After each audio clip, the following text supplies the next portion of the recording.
अशोकनगर 15 साल मामा को आराम करने के लिए भेजा था। कांग्रेस को चुनकर भेजा था कमलनाथ। आज अशोकनगर तुलसी पार्क पर कांग्रेस पार्टी द्वारा चुनावी आम सभा का आयोजन किया गया, जिसमें पूर्व मुख्यमंत्री कमलनाथ ने सभा को संबोधित करते हुए कहा, आइए देखते हैं पूरी खबर विस्तार से। एसएस स्टार न्यूज़ 1 के लिए के गुप्ता की खास रिपोर्ट। मेरी ओर से आप सभी को मेरा सादर प्रणाम। समय की पाबंदी है तो मैं कम ही बोलूंगा। मैं ये मध्य प्रदेश का उपचुनाव इसलिए नहीं हो रहा है कि यहाँ के कुछ विधायक मर गए हैं। विधायक जिंदा है लेकिन उनका जमीर मर गया है। विधायक जिंदा है लेकिन उनकी अंतरात्मा मर गई है, बिक गई है। अब मैं आप पर फैसला छोड़ता हूं, आप पर फैसला छोड़ता हूं कि हम अपने बच्चों को शिक्षा क्या देते हैं कि बेटा झूठ मत बोलना, धोखा मत देना, गद्दारी मत करना।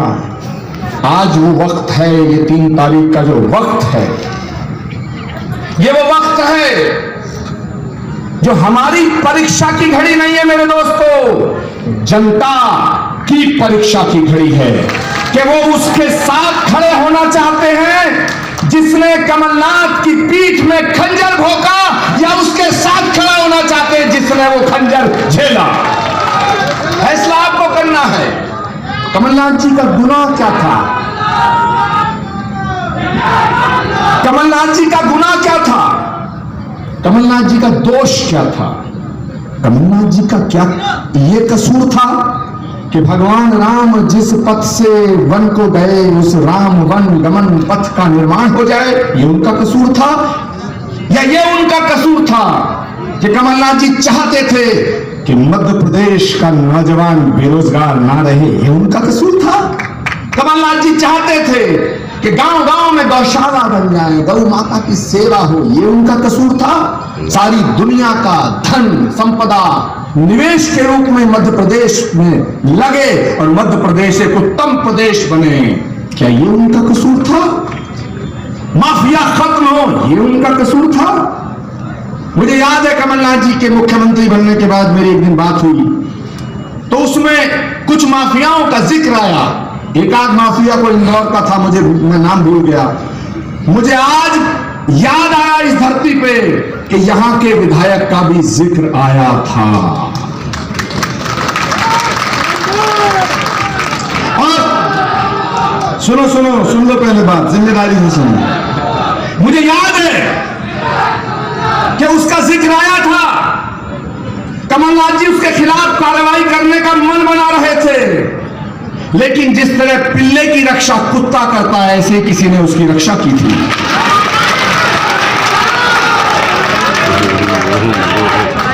मेरे दोस्तों, मैं हजारों किलोमीटर दूर से चल के आया हूं, वहां से चल के आया हूं जहां पुराणों में लिखा है कि भगवान कृष्ण का कलयुग में होने वाला अवतार कल की अवतार के रूप में संभल नामक स्थान पर अवतार लेगा। मैं उस कल की पीठ के पीठाधीश्वर के रूप में सेवारत होते हुए ईश्वर को साक्षी रख के एक बात कहना चाहता हूं, आज इस पवित्र भूमि से कहना चाहता हूं कि तब तो उसे बचा लिया गया था, लेकिन 10 तारीख को जब ओथ सेरेमनी निपटेगी तो 1 हफ्ते में ये जेल में होगा। इसने जितने कब्जे किए हैं और उस पर इमारतें बनी हैं उन्हें बुलडोज कर दिया जाएगा। डरने की कोई बात नहीं है मेरे दोस्तों। एक बात जान लेना, शुरुआत में जब आए तक कहा गया कि आशा दोहरे गरीब है, आशा दोहरे गरीब नहीं हो सकती है, कमलनाथ जी का सानिध्य जिसके ऊपर हो गरीब नहीं हो सकता। जनता का समर्थन जिसके साथ हो वो गरीब नहीं हो सकता है।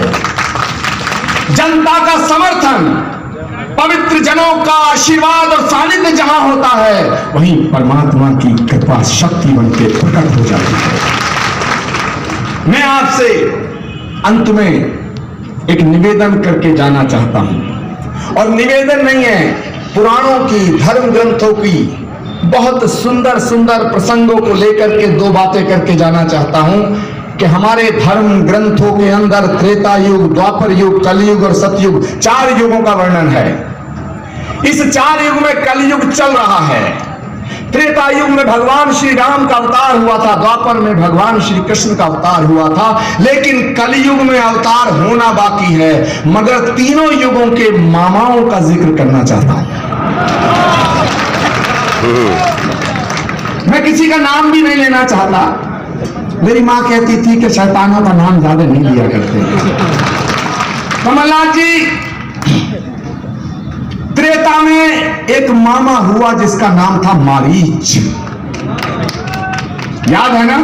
मारीच ने सीता मैया का हरण करने के लिए प्रपंच रचा था, छल करा था। द्वापर के अंदर एक मामा हुआ कंस, जिसने अपनी बहन देवकी की संतानों का वध किया था। और वो वध कमलनाथ जी क्यों किया था? सिर्फ अपनी सत्ता को बरकरार रखने के लिए किया था। और महाभारत के कुरुक्षेत्र काल में एक मामा हुआ शकुनी, जिसने पांडवों को बर्बाद करने के लिए छल और प्रपंच रचे थे। अब 3 मामा का जिक्र हमारे पौराणिक इतिहास में है, प्राचीन काल में है। आज कलयुग में बहुत अच्छी बात कहूंगा, जो आपके दिलों तक जाए तो हाथ खड़े करके मुझे नवाजना, आशीर्वाद देना। और मेरी आत्मा की आवाज अगर आपकी अंतरात्मा की आवाज को छू ले तो एक एक वोट डंके की चोट पर हाथ के पंजे के सामने वाला बटन दबा के दबाना, डंके की चोट पे। अब मैं जो कहने जा रहा हूं उसे सुनिए कि त्रेता युग का मारीच मामा, द्वापर का कंस और द्वापर का दूसरे चरण का मामा शकुनी, अगर तीनों को मिला के एक कर दिया जाए तो कलयुग का एक शिवराज मामा बनता। हाथ के पंजे के सामने बटन दबा करके कांग्रेस को देंगे। और सभी यहाँ कांग्रेस के, कितने नाम लूं, सभी यहाँ कांग्रेस के मेरे साथीगण, नेतागण, आदरणीय बुजुर्गों, माताओं, बहनों, ये अति उत्साहित नौजवानों, बहुत बहुत खुशी हुई आप सबके बीच में आकर। अशोकनगर की माटी को मैं प्रणाम करता हूं और आज शरद पूर्णिमा के दिन आप सबको शुभकामनाएं देता हूं। आपने यहाँ आकर कांग्रेस का मान सम्मान बढ़ाया, मुझे बल और शक्ति दी। आप सबका बहुत बहुत धन्यवाद। मैं आचार्य प्रमोद जी की बात बड़े ध्यान से सुन रहा था, बड़े ध्यान से आचार्य प्रमोद जी की बात सुन रहा था। ये प्रजातंत्र की बात कर रहे थे, ये अपने देश की, अपनी धर्म की बात कर रहे थे। पर कोई ऐसा देश है पूरे विश्व में जहां इतने धर्म हो, इतनी जातियां हो, इतनी भाषाएं हो, इतने त्योहार हो, इतने देवी देवताएं हो? जब पूरा विश्व भारत की ओर देखता है, ताज्जुब से देखता है कि ऐसा देश एक झंडे के नीचे खड़ा है जिसमें इतनी अनेकता, इतनी विविधता। आजादी के बाद कितनी बड़ी चुनौती थी पंडित जवाहरलाल नेहरू जी के सामने कि इस अपने देश को, जहां इतनी अनेकता है, हम यहां से तो चेन्नई जाते, तमिलनाडु जाते, हमारी धोती भी लुंगी बन जाती है, हमारी माताएं और बहनें भी कि साड़ी पहनने का तरीका बदल जाता है। ये अपनी देश की अनेकता है। और आज अपना देश अगर एक झंडे के नीचे खड़ा है, ये अपने देश की संस्कृति है, हमारे कांग्रेस की संस्कृति है, दिल जोड़ने की, संबंध जोड़ने की, रिश्ता जोड़ने की, हर समाज, हर धर्म को जोड़ के रखने की यही संस्कृति है, जिससे आज भारत एक झंडे के नीचे खड़ा है। अभी प्रजातंत्र